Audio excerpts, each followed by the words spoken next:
Hello, good day everyone. This is Mr. J.R. Hassan and we will be discussing about intended, implemented, and achieved curriculum. At the end of this video, you should be able to compare and contrast the intended, implemented, and achieved curriculum. So before we start with our main lesson, let us now have unlocking of difficulties. First, we have intended curriculum. This refers to a set of objectives prepared at the beginning of any curricular plan. Second is implemented curriculum. This refers to the various learning activities or experiences of the students in order to achieve the intended curricular outcomes. The third word is achieved curriculum. This refers to the curriculum outcomes based on the first two types of curriculum.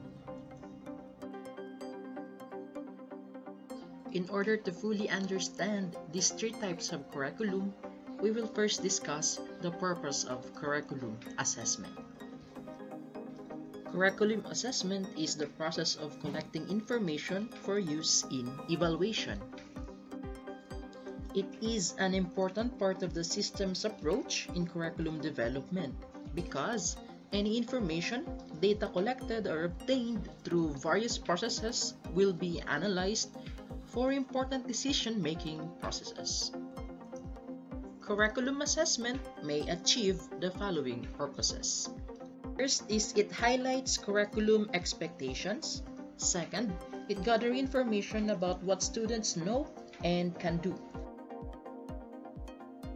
Third, it motivates students to learn better. Fourth, it motivates and encourages teachers to meet the identified needs of students. Fifth, it provides evidences to tell how well the students have learned. And lastly, it obtains feedback that helps teachers, students, and parents make good decisions to guide instruction. The parameters of assessments in this lesson will include the three types of curriculum. The first type of curriculum is intended curriculum. It refers to a set of objectives set at the beginning of any curricular plan. It establishes the goal, the specific purposes, and the immediate objectives to be accomplished. The intended curriculum answers what the curriculum maker wants to do. In short, the intended curriculum is the objective. There are certain indicators to measure the intended curriculum. Number 1. Are the objectives achievable within the learner's developmental levels? Number 2.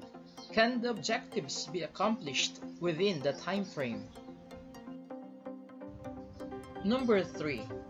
Are the resources adequate to accomplish the objectives? Number 4. Are the objectives specific and clear? Number 5.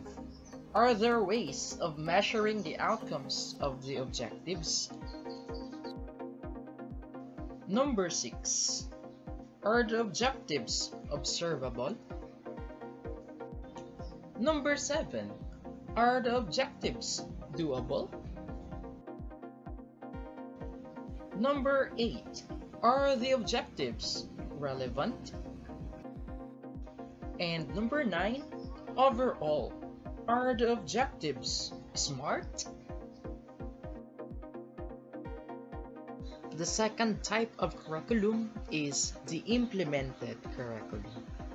This refers to the various learning activities or experiences of the students in order to achieve the intended curricular outcomes. Many times in our curriculum, lots of activities are done, but these do not accomplish the stated objectives. Sometimes these are activities done but are not specified in the objectives. To assess the implemented curriculum, the following questions or indicators can be addressed. Number 1. Are the learning activities congruent with the stated objectives? Number 2. Are the materials and the methods appropriate for the objectives set? Number 3. Does the teacher have the skill to implement the activities or use the strategy? Number 4. Does the teacher utilize the various ways of doing to complement the learning styles of the students? Number 5. Are there alternative activities for the learners to do to accomplish the same objectives? Number 6. Are there activities provided to address individual differences? Number 7. Do these activities provide maximum learning experiences? Number 8. Do the activities motivate the learners to do more and harness their potentials? Number 9. Do the activities utilize multiple sensory abilities of the learners? And number 10. Do the activities address multiple intelligences of the learners? The third type of curriculum is achieved curriculum. This refers to the curriculum outcomes based on the first two types of curriculum, the intended and the implemented. The achieved curriculum is now considered the product. It can be the learning outcomes or a material product itself, like a book, module, or instructional material.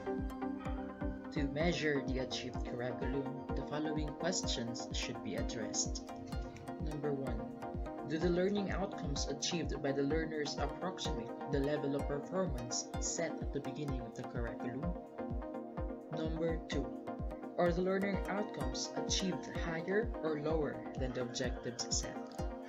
Number 3. Do the achieved learning outcomes reflect the knowledge, skills, and attitudes intended to be developed? Number 4. How many percent of the learners in the same class perform higher than the level set at the beginning? And number 5. Do the curricular outcomes reflect the goals and aspirations of the community where the curriculum was implemented? Each type of curriculum can be assessed independently and in comparison with the other three components. The figure summarizes the relations among these three kinds of curriculum. Each type of curriculum should be linked to one another. Any gap along the line will make the connection weak and will lead to obstacles in the accomplishment of the overall purpose of the curriculum. This time, let us analyze the basic education curriculum in the light of the three types of curriculum. The first question that we are going to ask is, what does the basic education curriculum aim to accomplish? So this is the intended curriculum. From the DepEd primer, the following are the goals of the basic education curriculum. Number 1. To raise the quality of Filipino learners and graduates who will become lifelong learners. Number 2.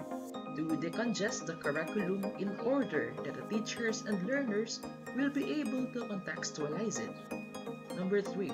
To use innovative, interdisciplinary, and integrative modes of instructional delivery whenever possible and appropriate. Number 4.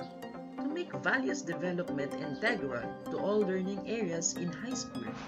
And number 5. To increase the time for tasks in order to gain mastery for competencies of the basic tool subjects. The curriculum objectives are expressed in terms of competencies, knowledge, skills, values, and attitudes which the learners will develop or acquire. These objectives or competencies determine the content which focuses on learning how to learn. The second question is, how was the basic education curriculum implemented to accomplish the goals? So this is now the implemented curriculum. To accomplish the goals, the following activities or actions were done or are being implemented in the different basic education schools of the country. Number 1. The basic education curriculum decongested the overcrowded old curriculum into 5 learning areas, namely English, Mathematics, Science, Filipino, and Makabayan. The first 3 subject areas will develop internationalism, while the last 2 learning areas will develop Philippinism. Number 2. The teachers in basic education were trained to use innovative, interdisciplinary, thematic, and integrative modes of instructional delivery. Teachers of different disciplines plan and teach together in tandem or teams in all subject areas as possible. Number 3. Teaching learning processes are interactive to enhance learning. There is open communication between teachers and learners and among learners themselves. Instructional materials and multimedia are fully utilized to support interactions.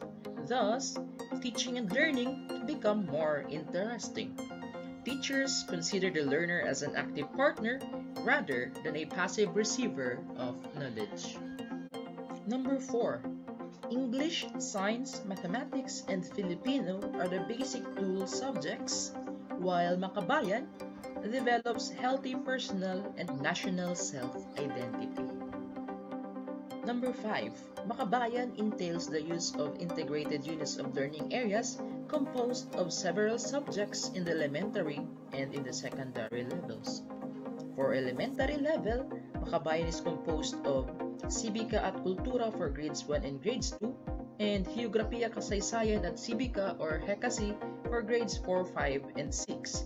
Also, Edukasyong Pantahanan at Pangkabuhayan or EPP, Musika, Sining at Edukasyong Pangkatawan o MSEP, and Good Manners and Right Conduct or GMRC.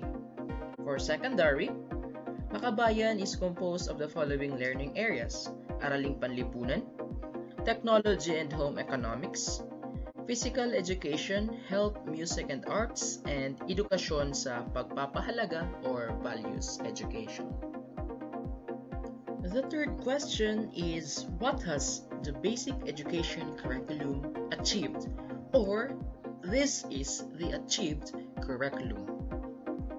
From its pilot implementation, several monitoring and evaluation processes were made. The National Education Testing and Research Center, the Bureau of Elementary Education, and the Bureau of Secondary Education were tasked to do the evaluation of the basic education curriculum. A continuous monitoring was done by the school principals and supervisors in schools, district, and divisions.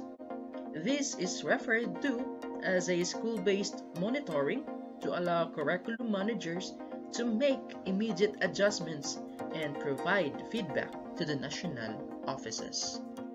Although no formal report has been presented, among the initial achievements of the BEC as expressed by teachers, parents, and students informally are the following. Number 1. Increased interest and motivation of students to go to school. Number 2. Increased level of performance in the 2 subject areas. Number 3. Change in teachers' paradigm from the dispenser of knowledge to facilitators of learning. Number 4. Increased instructional material support for teaching and learning. Number 5. Increase in the in-service training of teachers. Number 6.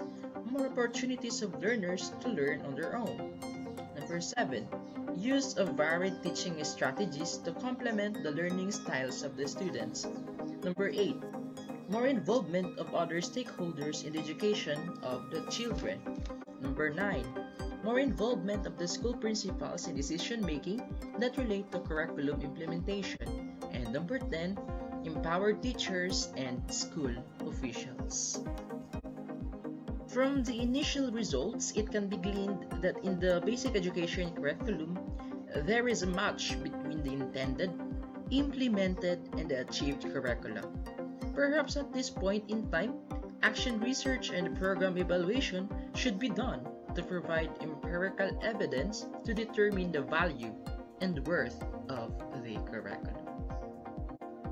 To sum it up, the intended curriculum refers to the planned objectives, goals, and purposes set at the beginning, while the implemented curriculum refers to the various activities conducted for the purposes of accomplishing the objectives. Finally, the achieved curriculum is the learning outcomes as measured by the learning performance. These three types of curriculum should be evaluated in order to find out if they match well with one another to accomplish the desired outputs. So before I end, I want you to reflect on this question. In writing your lesson plan, would you consider matching the intended, implemented, and achieved curricula? Why?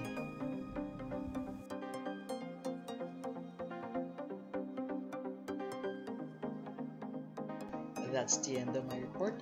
Thank you for listening. Keep safe and God bless.